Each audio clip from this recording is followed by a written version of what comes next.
Ever wondered why Maryland, the ninth smallest state by land area in the United States, is often referred to as the Free State, Old Line State, or Chesapeake Bay State, or why it was named after a French queen? The answers to these questions lie in the rich tapestry of Maryland's history, which we're about to unfold. First, we must journey back to the 16th century, when European explorers first set foot on Maryland's coastline, which was already home to several Native American tribes, primarily the Algonquian peoples. Before this, Maryland was a land untouched by European influence, a territory steeped in the traditions and cultures of its indigenous inhabitants. Fast forward to the 17th century, when Maryland took its first formative steps as one of the original 13 colonies of England. This was the work of George Calvert, the first Baron Baltimore, a Catholic convert who sought to create a religious haven for Catholics persecuted in England. In 1632, Charles I of England granted Lord Baltimore a colonial charter, naming the colony after his wife, Henrietta Maria.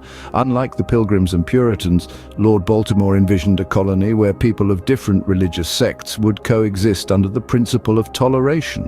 In 1649, the Maryland General Assembly passed an act concerning religion, which penalized anyone who reproached a fellow Marylander based on religious affiliation.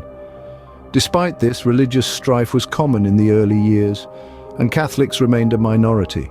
Maryland's early economy was heavily plantation-based, centered mostly on the cultivation of tobacco. This led to the importation of numerous indentured servants and enslaved Africans. By 1760, Maryland's current boundaries took form following the settlement of a border dispute with Pennsylvania. Maryland was an active participant in the events leading up to the American Revolution. By 1776, its delegates signed the Declaration of Independence, and many of its citizens subsequently played key political and military roles in the war. In 1790, the state ceded land for the establishment of the U.S. capital of Washington, D.C.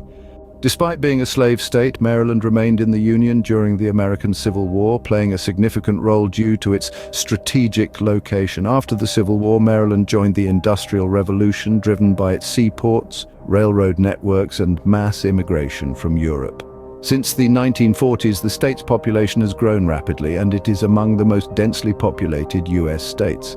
As of 2015, Maryland had the highest median household income of any state, owing in large part to its proximity to Washington, D.C., and a highly diverse economy. So, to summarize, Maryland's history is a riveting tale of exploration, religious freedom, economic development, and cultural diversity. From its roots as a haven for persecuted Catholics, to its present-day status as a thriving, densely populated state with the highest median household income in the U.S., Maryland truly is a state like no other.